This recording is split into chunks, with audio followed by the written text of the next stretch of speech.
महेंद्रगढ़ के कनीना क्षेत्र स्थित ऐतिहासिक बाघेश्वर धाम बाघोत में सावन माह के दौरान शिव भक्तों की आस्था चरम पर है। हरिद्वार, ऋषिकेश सहित विभिन्न तीर्थ स्थलों से गंगा जल लेकर पहुंचे कांवड़िए लगातार भगवान भोलेनाथ का जलाभिषेक कर रहे हैं। सावन में अब तक 2000 से अधिक कांवड़ यहां चढ़ाई जा चुकी हैं। वहीं 11 अगस्त को होने वाले महाशिवरात्रि मेले को लेकर मंदिर समिति और प्रशासन ने तैयारियां तेज कर दी हैं। तस्वीरें बाघेश्वर धाम बाघोत की हैं, जहां सावन माह में चारों ओर हर हर महादेव और बम बम भोले के जय घोष गूंज रहे हैं। कांवड़िए हरिद्वार, ऋषिकेश और अन्य तीर्थ स्थलों से पवित्र गंगा जल लेकर बाघेश्वर धाम पहुंच रहे हैं और स्वयंभू शिवलिंग पर जलाभिषेक कर रहे हैं। सावन में अब तक 2000 से अधिक कांवड़िए यहां जलाभिषेक कर चुके हैं। श्रद्धालु गंगा जल के साथ बेलपत्र, धतूरा, आक के पुष्प, शमी पत्र, नारियल, फल और पुष्प भगवान शिव को अर्पित कर रहे हैं। मंदिर में आने वाले श्रद्धालुओं में महिलाओं की संख्या भी काफ़ी अधिक है। महंत रोशनपुरी के अनुसार बाघेश्वर धाम करीब 1690 वर्ष पुराना माना जाता है। यहाँ स्वयंभू शिवलिंग विराजमान है। धार्मिक मान्यता के अनुसार भगवान श्री राम के पूर्वजों ने भी यहाँ तप किया था। कहा जाता है कि तत्कालीन राजा दिलीप को भगवान शिव ने बाघ के रूप में दर्शन दिए थे। कम से कम इस गांव को बसे हुए 1650 साल हो गए। उससे पहले यहाँ पर एक खाड़ी थी और खाड़ी के अंदर जल था। और सुनने में आया है कि एक रेवारी था और रेवारी यहाँ पर आकर के ने उसकी डार खो गई थी ऊँटों की, तो उसने यहाँ पर लेट गया। और वह शंकर भगवान का भगत था। उसने शंकर भगवान से कही कि मेरी यदि डार यहाँ पर आ जाएगी तो मैं आपका यहाँ पर मंदिर बनवाऊंगा। तो उसने जब उसकी आंखें खुली तो वह डार यहाँ पर पानी पीते हुए देखी, और पानी पीते हुए देखी तो उसने वहीं पर खोदने चालू कर शिवलिंग को। और उस टाइम पर ये शिवलिंग यहाँ पर उपरजन हुआ। काफ़ी प्राचीन समय से इसको देखते आ रहे हैं, इसका कोई अंत नहीं है। ये पुराना प्राचीन मंदिरों के अंदर से है। और शिव भगत यहाँ पर आते हैं। शुरू में फर्स्ट में यहाँ पर मेला लगा था ऊँटों का मेला लगा था, तो यहाँ पर ओलावृष्टि होने लगी। उसके बाद में यहाँ पर लगा है आदमियों का, और आदमियों की यहाँ इतनी मानता है कि यह गंगानगर से, जयपुर से, हरिद्वार से, काफी जगह से, चारों कोनों से यहाँ पर यात्री आते हैं और शिवलिंग को ऊपर जल अभिषेक करते हैं। लाखों आदमी। ये हरिद्वार से 350 किलोमीटर है यहाँ पर, और हरिद्वार से ये 7 दिन में 8 दिन में कावड़ आती है।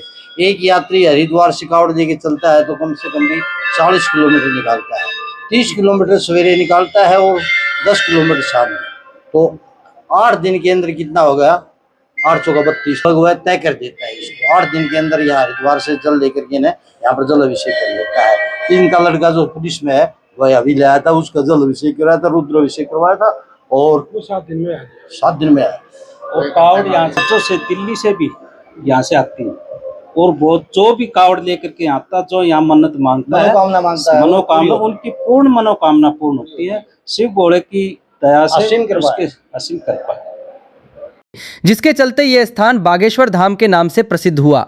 इस शिवालय की एक खास विशेषता यह भी है कि यहाँ प्रवेश में किसी प्रकार का जाति भेद नहीं है। हर धर्म और वर्ग का व्यक्ति भगवान शिव के स्वयंभू शिवलिंग पर जलाभिषेक कर सकता है। मंदिर परिसर के पास स्थित प्राचीन तालाब और कदम्ब के पेड़ भी इस स्थान की प्राचीनता की याद दिलाते हैं। महंत रोशनपुरी ने बताया कि वे महज 12 वर्ष की उम्र से ही इस धाम की सेवा से जुड़े हैं और वर्ष 1994 से यहाँ पूजा अर्चना की जिम्मेदारी संभाल रहे हैं। उनसे पहले महंत बूटी पुरी और महंत शंकर पुरी यहाँ सेवा करते रहे। पुराने समय में महंत बूटी पुरी द्वारा आयुर्वेद संस्था भी शुरू करवाई गई थी, जो आज भी संचालित है। 25 में दौलतपुर महाराज ने स्थापना करी। यहाँ कहाँ से कावड़े आती हैं और कब तो मेला लगता है? कावड़ जिनकी भावना है उनकी सारा यहाँ पूरा रास्ता जुड़ रही हो, सब पूरा चला। कितने दिन मेला लगता है सावन में? ये 5-10 दिन मेला। जो मंदिर है कब इसकी स्थापना हुई, कैसे क्या हुआ? भाई तो कदे को बिना स्थापना को है जो कुदरती है, बिना स्थापना पैदा हो रहा है आपका नाम दीपक। ये धाम आए। हाँ जी, बाबा बहुत पुराने हैं और यहाँ से हरिद्वार से यहाँ बहुत कावड़े आते हैं। और बाबा के प्रति हमारी बहुत ज़्यादा आस्था है और हम आस्था पे विश्वास रखते हैं। और हिंदू धर्म में कावड़ों का चलन है, ये इसके लिए हम बहुत बाबा के प्रति आपकी क्या आस्था है? बाबा बहुत मनोकामना पूरी करता है हमारी।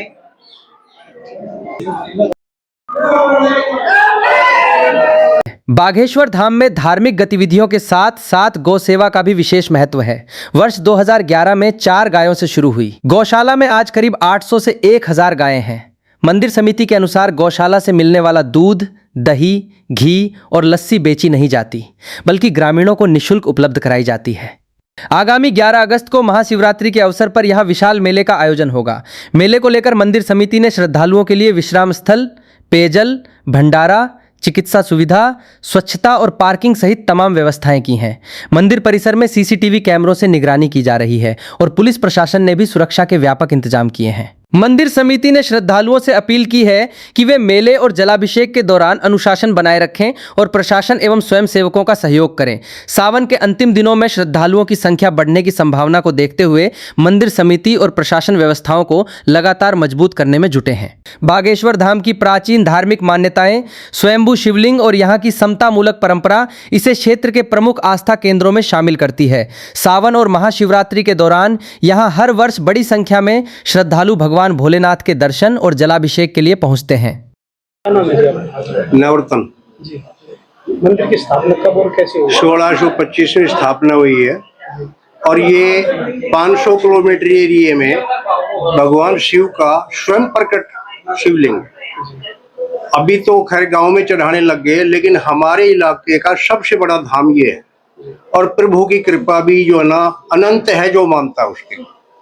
ठीक है, हरिद्वार से कावड़ यहाँ पर नारनौल, खेतड़ी, सिंगाना, चूरू, शिक्कर, वहां के भी मनोती मानने वाले अपने यहाँ पहुंचते हैं। ठीक है, और कावड़ आती है हरिद्वार से उठा के पैदल चल के, मतलब ये है कि समझ लो कि उधर कोसली साइड, झज्जर, रोहतक सब मनोती वाली कावड़े यहीं चढ़ती है और प्रभु जिसकी श्रद्धा है उनके ऊपर अपार कृपा करता है। ये हमारा पुराण प्रकट है और कुल मिला के इस धाम से जो मनोती मांगी जाती है वो उसकी प्रभु पूरी करता है। सबसे बड़ी खासियत इनकी ये है, स्थापना नहीं है, ये स्वयं प्रकट शिवलिंग खुद प्रकट हुए हैं, उसके बाद में मान्यता बढ़ी है।